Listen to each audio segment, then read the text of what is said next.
aqui de novo, hein? No sítio onde o Cordeiro Selvagem, ele grava. Aqui, ó. Olha que coisa linda. Ouça o som das portas que se abrem, porque glória a Deus, aleluia! Glória, glória, glória, glória! Olha! mas você não pode. Rede na nossa cabana. Glória a Deus, glória a Deus! Olha que coisa linda! Linda, linda, linda aqui no sítio, olha. Estamos aqui uma noite abençoada. Olha a lua linda. Te amo, Senhor. Te amo, Deus.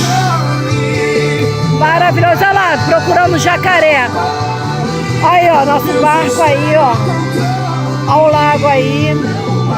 Olha que coisa linda. Olha as estrelas. Não dá pra ver não, né? Aí, ó. Estamos no sítio onde o Cordeiro faz a gravação, Cordeiro Selvagem.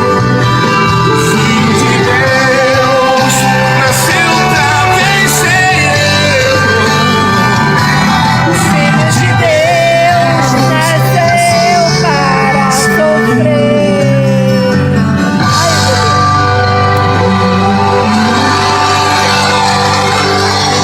Aí, ó. Refrigerante é os pratos aí, ó. Todo mundo comeu. Todo mundo comeu. Aí, esse aqui é o colega que tá chegando aqui no acampamento.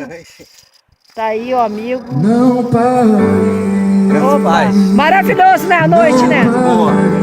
Noite maravilhosa, abençoada. Aqui no sítio do Ponciano. Você tá sentindo essa presença agora, ele vai. Glória a Deus, aleluia. Ouvindo o hino, glorificando o nome de Deus. Você não pode desistir agora. Aí, ó. Aí, o sítio do Ponciano. Olha aqui, ó. Aí, as plantações para plantar amanhã aí, tá aí, ó. Você não pode desistir. Olha o Carlão chegando. O Carlão chegando aqui. Achou? Pegou o jacaré? Fugiu da gente. Fugiu de vocês, o jacaré? Mas vocês viram? Sim, é grandão. Grandão? Meu Deus, tá aí, gente. O vento não pode ser mais forte. Mostra aqui como é que agora que faz. o teu Deus.